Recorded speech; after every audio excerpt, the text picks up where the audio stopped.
ಜಿ5 ಇರುವಾಗ ನೀವು ನಿಮ್ಮ ನೆಚ್ಚಿನ ಶೋಗಳನ್ನ ಎಂದಿಗೂ ಮಿಸ್ ಮಾಡಿಕೊಳ್ಳುವುದಿಲ್ಲ. ಅದು ಸಂಪೂರ್ಣ ಉಚಿತವಾಗಿ.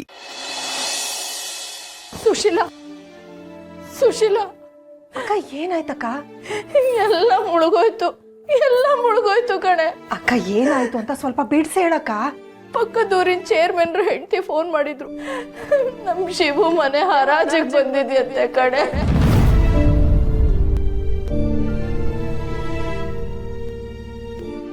ಅಯ್ಯೋ ದೇವ್ರೆ, ಆ ಹುಡುಗನ್ ಯಾಕೆ ಈ ತರ ದೇವ್ರು ಕಷ್ಟದ ಮೇಲೆ ಕಷ್ಟ ಕೊಡ್ತಿದ್ದಾನೆ? ನಮ್ ರಶ್ಮಿ ಮದ್ವೆಗೆ ಸಾಲ ಸೂಲ ಮಾಡ್ಕೊಂಡಿದ್ದಾನ ಅನ್ಸತ್ತಕ್ಕ. ಅದನ್ನ ತೀರ್ಸಕ್ಕಾಗದೆ ಈ ತರ ಆಗಿರ್ಬೋದು. ನನಗೂ ಅದೇ ಅರ್ಥ ಆಗ್ತಾ ಇಲ್ಲ ಸುಶೀಲಾ. ಎಷ್ಟೋ ವರ್ಷದಿಂದ ವ್ಯವಹಾರ ಮಾಡ್ಕೊಂಡ್ ಬಂದಿದ್ದಾನೆ, ಇದ್ದಕ್ಕಿದ್ದ ಹಾಗೆ ಹಿಂಗಾದ್ರೆ ಏನ್ ಅರ್ಥ ಮಾಡ್ಕೊಳ್ಳೋದೆ? ಮದ್ವೆ ಖರ್ಚು ಅಂದ್ರೆ ಸುಮ್ನೆನಾ ಅಕ್ಕ? ಆದ್ರೆ ಮನೇನ ಅಡ ಇಡೋ ಪರಿಸ್ಥಿತಿ ನಮ್ ಶಿವಕ್ ಬರಬಾರ್ದಾಗಿತ್ತು. ಇದೆಲ್ಲ ನಮ್ಮನೆ ಗಂಡಸರ ಕುತಂತ್ರದಿಂದಾನೆ ಹೀಗೆಲ್ಲ ಆಗ್ತಾ ಇರೋದು. ಅದಕ್ಕೆ ನಾನು ಇವ್ರಿಗೆ ಯಾವತ್ತೂ ಎದುರುತ್ತರ ಕೊಡೋದಿಲ್ಲ. ಯಾಕೆ ನನಗೇನು ಕೋಪ ಬರಲ್ವಾ? ಬರುತ್ತೆ. ನಾನೇನಾದ್ರೂ ಒಂದು ಹೆಚ್ಚಿಗೆ ಮಾತಾಡಿದ್ರು ಆ ಕೋಪನ ಅವರು ಶಿವು ಮೇಲೆ ತೋರಿಸ್ತಾರೆ. ಅಕ್ಕ, ನಮ್ಗ ಭಯ ಇದೆ ಅಂತ ಗೊತ್ತಿರೋದಕ್ಕೆ ಅವ್ರು ಇಷ್ಟೆಲ್ಲ ಆಡ್ತಿರೋದು. ಜಪ್ಪಯ್ಯ ಅಂದ್ರು ಶಿವು ನಮ್ಮ ಹತ್ರ ಸಹಾಯ ಕೇಳ್ಕೊಂಡು ಬರಲ್ಲ, ಅದಕ್ಕೆ ಪಾರುನು ಬಿಡೋದಿಲ್ಲ. ಹಾಗಂತ ನಾವು ಸುಮ್ಮನೆ ಕೂರೋದಕ್ಕಾಗಲ್ಲ ಅಕ್ಕ. ನಾವೇನಾದ್ರೂ ಮಾಡ್ಲೇಬೇಕು. ಏನಾದ್ರೂ ಮಾಡ್ಬೇಕು ಅಂದ್ರೆ ಏನ್ ಮಾಡೋದೆ? ಅಕ್ಕ, ನಮ್ಮ ಕತ್ತಲ್ಲಿರೋ ಒಡವೆಗಳೆಲ್ಲ ಏನಿಲ್ಲ ಅಂದ್ರೂ 100 ಗ್ರಾಮ್ ತೂಕದ್ದು. ಒಳ್ಳೆ ಸಮಯಕ್ಕೆ ನಮಗೆ ವಿಷಯ ಗೊತ್ತಾಗಿದೆ. ಒಡವೆಗಳನ್ನೆಲ್ಲ ಮಾರಿ ಶಿವು ಸಾಲನ ತೀರಿಸ್ಬಿಡೋಣ. ಅವ್ರು ಬಂದ್ಮೇಲೆ ಬೈತಾರ, ಬೈಲಿ ಬಿಡು, ಏನಾಗುತ್ತೋ ಆಗ್ಲಿ ಅಕ್ಕ. ಒಟ್ನಲ್ಲಿ ಶಿವು ಸಾಲ ತೀರಿಸಿ ಮನೆ ಉಳಿಸೋದೊಂದೇ ನಮಗೆ ಮುಖ್ಯ. ಆಗ್ಲೇ ಮಧ್ಯರಾತ್ರಿ ಆಗೋಗಿದೆ ಕಣೆ, ಈಗೇನ್ ಮಾಡೋದು? ಅಕ್ಕ, ಹರಾಜು ನಾಳೆ ಅಂತ ನೀನು ಹೇಳ್ದಲ್ವಾ? ಹರಾಜ್ಗೆ ಹೋಗೋರು ಬರೋಕ್ಕಿಂತ ಮುಂಚೆ ಒಡವೆಗಳನ್ನೆಲ್ಲ ಮಾರ್ಬಿಡೋಣ. ದುಡ್ಡಿನ ಸಮೇತ ಅಲ್ಲಿಗೆ ಹೋಗೋಣ. ನೋಡಕ್ಕ, ನಾವಿಬ್ರು ಹೋಗ್ತಾ ಇದ್ದೀವಿ, ಶಿವು ಮನೆ ಉಳಿಸ್ತಾ ಇದ್ದೀವಿ ಅಷ್ಟೇ. ನೀನು ಧೈರ್ಯವಾಗಿರು.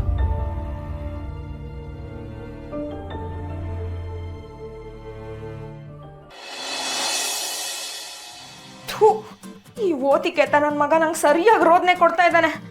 ತುಂಬ ಹಸಿವಾಗ್ತಾ ಇದೆ, ಭಯ ಬೇರೆ ಆಗ್ತಾ ಇದೆ. ಅಣ್ಣ ಯಾವಾಗಲೂ ಮಾಕಳವ್ವ ಅಂತ ಇದ್ದ. ಇವತ್ತು ನಾನು ಅದೇ ಕೇಳ್ಕೊಂಡ್ಬಿಡ್ತೀನಿ.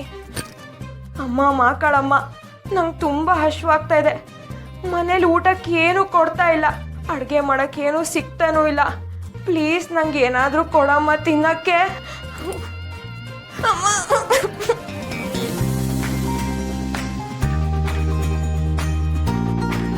ಅಮ್ಮ, ಇಷ್ಟು ಬೇಗ ವರ ಕೊಟ್ಬಿಟ್ಯಾ? ನಾನು ತಗೋತಿರ್ಲಿಲ್ಲ, ಆದರೆ ತುಂಬ ಹಸಿವಾಗಿದೆ ಅಂತ ತಗೋತಾ ಇದ್ದೀನಿ ಅಷ್ಟೇ. ಬೇಜಾರು ಮಾಡ್ಕೋಬೇಡ. 4 ಇದೆ, ಅದರಲ್ಲಿ 1 ನಿಂಗೆ 3 ನನಗೆ, ಆಯ್ತಾ? ಯಾಕಂದರೆ ನಿಂಗೆ ಎಲ್ಲರೂ ನೈವೇದ್ಯಕ್ಕಿಡ್ತಾರೆ, ಆದರೆ ನಂಗೆ ಈ ಮನೇಲಿ ಒಂದೊತ್ತು ಊಟನೂ ಸಿಗ್ತಾ ಇಲ್ಲ. ಬೇಜಾರು ಮಾಡ್ಕೋಬೇಡಮ್ಮ.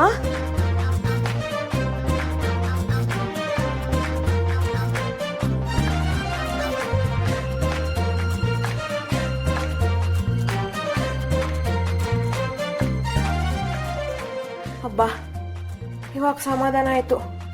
ಹಸುವಾದ್ರೆ ತಲೆನೇ ಓಡೋದಿಲ್ಲ. ಈ ಬೇತಾಳ ಬೇರೆ ರಗ್ಗೆತ್ಕೊಂಡು ನನ್ನ ಜೊತೆ ಜಗಳ ಮಾಡ್ಕೊಂಡು ಹೋಗಿದ್ದಾನಲ್ವಾ? ಮಾಡ್ತೀನಿ ರೋನ್ಗೆ. ಅವ್ವ, ಅವಳು ಹೊಸಿ ಸೈಕು, ಕೋಪ ಜಾಸ್ತಿನೇ. ಅದಕ್ಕೆ ನೀನೇ ಮುಂದೆ ನಿಂತ್ಕೊಂಡು ಮಾತಾಡ್ಬಿಡು.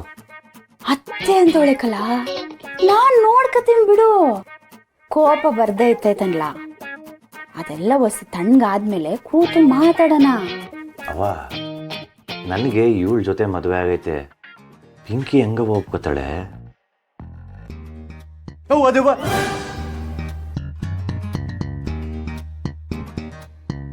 ಇವಳು ಯಾಕ್ಲ ಬಂದ್ಲು ಇಲ್ಲಿಗೆ? ನಮ್ಮ ಅತ್ತಿಗೆ ಹೇಳ್ಕೊಟ್ಟಿದ್ದಾರೆ, ಗಂಡ ಎಲ್ಲಿರ್ತಾನೋ ಅದೇ ನಿನ್ನ ಜಾಗ ಅಂತ.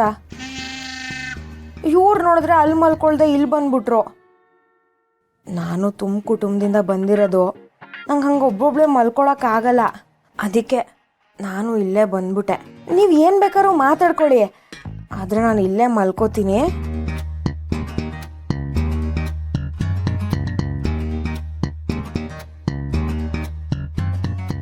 ಪಿಂಕಿ ಬಗ್ಗೆ ಮಾತಾಡೋಣ ಅಂದ್ರೆ ಇವಳು ಬೇರೆ ಬಂದ್ಲಲ್ಲೋ. ಇವಾಗ ಏನವ್ವ ಮಾಡೋದು? ಎಲ್ಲ ನನ್ನ ಕರ್ಮ.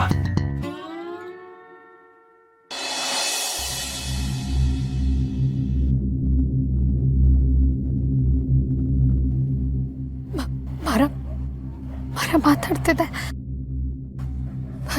ಭಯ ಆಗ್ತೈತೆ ಅಲ್ಲ, ವಾಪಸ್ ಹೋಗ್ಬಿಡ್ಲಾ? ಹೆದರ್ಕೋಬೇಡ ಕಣವ,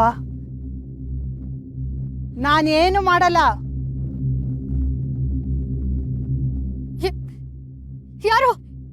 ಯಾರದ್ ಮಾತಾಡಿದ್ದು? ನಾನ್ ನೇರವಾಗಿ ಹೋಗಿ ನನ್ನ ಮಕ್ಕಳಿಗೆ ದುಡ್ಡು ಕೊಡಕ್ಕಾಗಲ್ಲ. ಇಲ್ಲೇ ಇಟ್ಟು ಹೋಗೋಣ ಅಂದ್ರೆ ಯಾರಾದ್ರೂ ತಗೋಬಹುದು. ಇದಕ್ಕೆ ಸರಿಯಾದ ದಾರಿ ಅಂದ್ರೆ ನಾನು ಇದನ್ನ ನನ್ನ ಸೊಸೆ ಕೈಲಿ ಕೊಡ್ಬೇಕು. ಪಾರ್ವತಿ, ಏನು ಯೋಚನೆ ಮಾಡ್ಬೇಡ ಕಣವ. ಸಮಸ್ಯೆ ಅನ್ನೋದು ಕಾರ್ಮೋಡ ಇದ್ದಂಗೆ, ಅದು ಸೂರ್ಯನ ಬೆಳಕನ್ನ ಕತ್ಲು ಮಾಡ್ತದೆ. ಒಂದು ಸರಿ ಆ ಕಾರ್ಮೋಡ ಸರ್ದು ಮಳೆ ಸುರಿದ ಮೇಲೆ ಮತ್ತೆ ಹೊಸ ಬೆಳಕು ಬಂದೇ ಬರ್ತದೆ. ಯೋಚನೆ ಮಾಡ್ಬೇಡ ಕಂದ.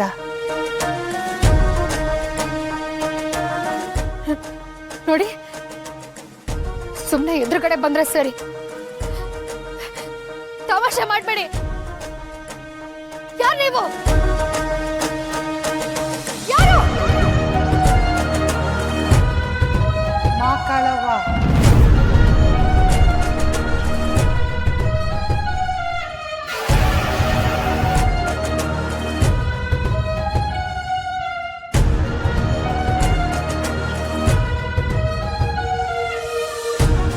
ಮಾಕಾಳವನ? ನಾನೇನು ಏನು ಗೊತ್ತಿಲ್ಲದಿರೋ ತರ ಕಾಣ್ತಿದ್ದೀನಾ? ದೇವ್ರೆಲ್ಲಾದ್ರೂ ಮಾತಾಡೋದಕ್ಕೆ ಸಾಧ್ಯನಾ? ಇದು ಪರೀಕ್ಷೆ ಮಾಡೋ ಹೊತ್ತಲ್ಲ ಕಣವ, ಪರಿಹಾರ ಕೊಡೋ ಹೊತ್ತು. ನಿನ್ ಮನೆ ಸಮಸ್ಯೆ ಬಗೆಹರಿತದೆ, ನಿನ್ ಮನೆ ನಿನಗೆ ಸಿಗ್ತದೆ. ಇದೆಲ್ಲ ಆಗ್ಬೇಕು ಅಂದ್ರೆ ನಾಳೆ ಮಾಕಳವನ್ ದೇವಸ್ಥಾನಕ್ಕೆ ಬಾ. ಆಗ ನಿನ್ ಮನೆ ಕಷ್ಟ ಎಲ್ಲ ಕರಗೋಯ್ತದೆ.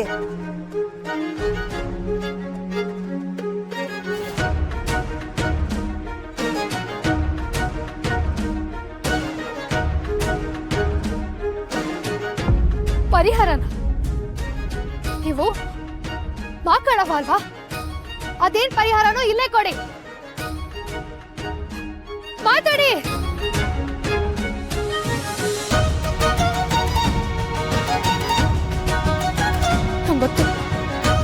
ಗೊತ್ತು ಯಾರೋ ನನ್ನ ಫೂಲ್ ಮಾಡಕ್ಕೆ ಮಾಡ್ತಿರೋದು ಅಂತ.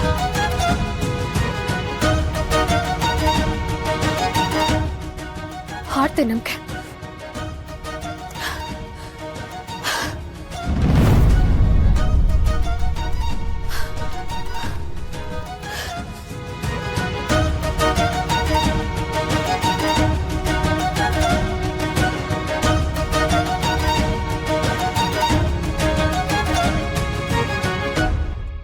ZEE5 ಆಪ್ ಡೌನ್ಲೋಡ್ ಮಾಡಿ ಎಲ್ಲಾ ಸಂಚಿಕೆಗಳನ್ನು ಸಂಪೂರ್ಣ ಉಚಿತವಾಗಿ ನೋಡಿ.